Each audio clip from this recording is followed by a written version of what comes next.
The DIT can solve a lot of your problems. I understand all of those things when they say MPEG-2, MPEG-4, whether it's an intra or an inter codec, whether it's H.264, whether it's 2020, whether it's... I read the manuals so that you guys don't have to. All you have to do is plug it in, hit the button, open Premiere or whatever you're going to work with, and bang, it's supposed to be there, right? As long as you give me the right information, yes. You give me the wrong information, boy, I can make your world just go butt crazy and upside down. Just so you know, anybody messing with the data is a DIT. There's no such thing as a digital manager or data manager or whatever. We loosely use the term, no. Everybody who touches the data is a DIT. Now, whether you're qualified to do that is another story, but that's, you know, sort of kind of a doctor and an intern thing. For some reason or another, directors of photography have adopted this conceptual note that if they work in this particular medium and that particular medium or use this camera or that camera, that it's going to break them out from the mainstream. Okay, we all know that's not going to work. Back in the day, one of my mentors turned around and said, never make the mistake of assuming that technology will take the place of skill, knowledge, or talent. Okay, that's what they told me, because I didn't know nothing when I came into this business. I didn't know a damn thing. Okay, so all of that said, uniquely enough, every DP out there wants to work in HDR, they want to work in Dolby Vision, or they want to work in 8K, or they want to work in 4K, or they want to work in boom. You know and I know that's not going to change the world. Have you ever tried compressing water? The volume of water, no matter how much pressure you put on it, always stays the same, okay? Video, ones and zeros, just like water. As long as you have 5 gallons of video, 5 gallons of water, okay, you're gonna have, no matter how much pressure you put on it, 5 gallons of video. So you hear people talk about compression. Compression means what to you? It means making shit smaller. Excuse my slang there, I'm a Southern boy, but anyway. Making stuff smaller, right? Okay? It don't get no smaller. The only way that you get stuff to get smaller is you turn around, you take the bucket, you walk over to the 5 gallons, you turn around, you scoop it out, and you throw it away. That's exactly what the heck we do. Anytime, that's why DPs lose their mind every time you go compression, okay? Because nothing's compressed. We throw it away. Now, because algorithms or computer algorithms are so efficient, we can turn around and figure how many red pixels you got and how many green pixels you got and how many luminal pictures you got, which is the Y, okay? And the mathematical formula in that will tell me exactly how many blue pixels you had, okay? And that's how we get there. We guess. It's not perfect, but we guess. And we guess pretty cotton picking close. I like to work in Resolve, okay? So if you output a ProRes proxy, the one that's tagged proxy, it's a 422 proxy, and you output a 422, there's a 422 HQ, okay, and there's a regular 422. If you output the 422 proxy, you'll find that the 422 and the 422 proxy are the exact same size, but they're still, I mean, when I go data size, not bit depth, frame, pixel, all of the pixels stay the same.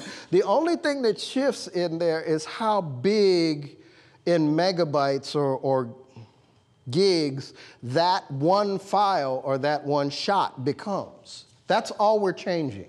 420, 410, okay? All we're doing is removing the information for the blue or the red. We're maintaining the information because each one of those, you notice we always keep the 4, okay? That's the green channel. The green channel in most cases carries your luminance, okay? We use the mathematical formula of your Y channel, which is actually your hard luminance, and how it relates to your green channel to mathematically calculate how many red pixels you have and how many blue pixels you have. So when we're throwing out the water, we throw out 422. We throw out half the blue pixels and we throw out half the red pixels and we keep all of the green pixels, okay?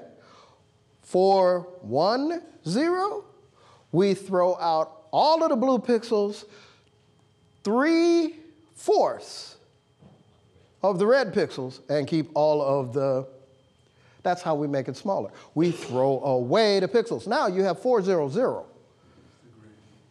Yeah, we throw away the green and the red and then keep the rest and the file gets real small. Post houses get paid on the upcharge. And how many mistakes are made with that first copy of crap or that third copy of crap or that 50 copy of crap that you get from the AC without a DIT? Okay? How many upcharges do they, how many times do you call upstairs going, well, we've got to fix this, that, and the other thing. And they're sitting there going, oh, yeah, boy. I stop that crap. And they really get ticked off when I do. They're not going to like this.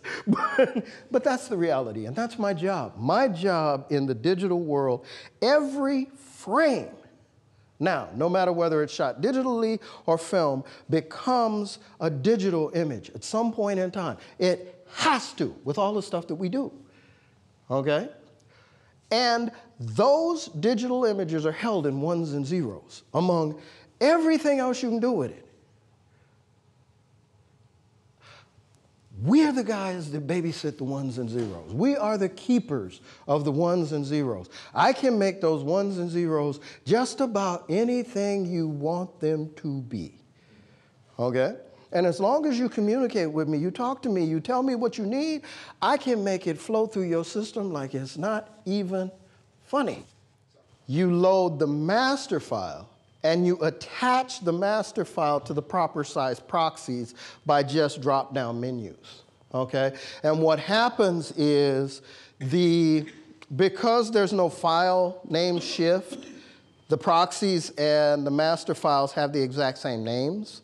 What happens is the program looks at the master file and the configuration for that structure and the metadata on that, and then it folds over and it runs the proxy file.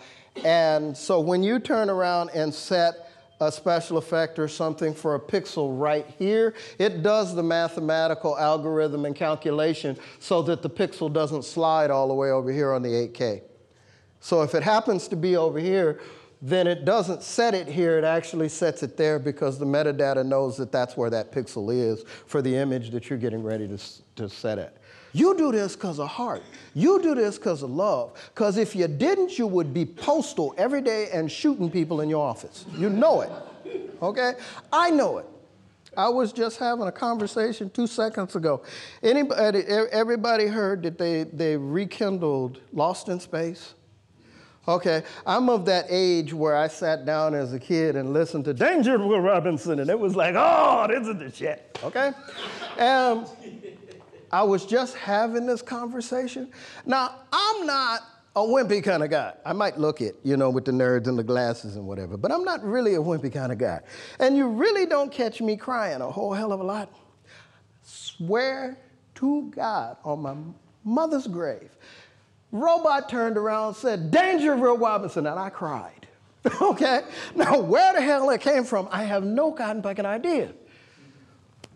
But I know it came from the reason I do this. And I know those are the things that make you sit out there and do this. You don't do it for the big bucks. You don't do it for the producer's praise. You're not doing it for the Emmys, the Oscars. All of those things are nice. But you do it for that one moment in time where you go, yeah, nobody else in the world could have done that but me. I know it, without a shadow of a doubt, because it's the same reason I do it. Thanks, folks.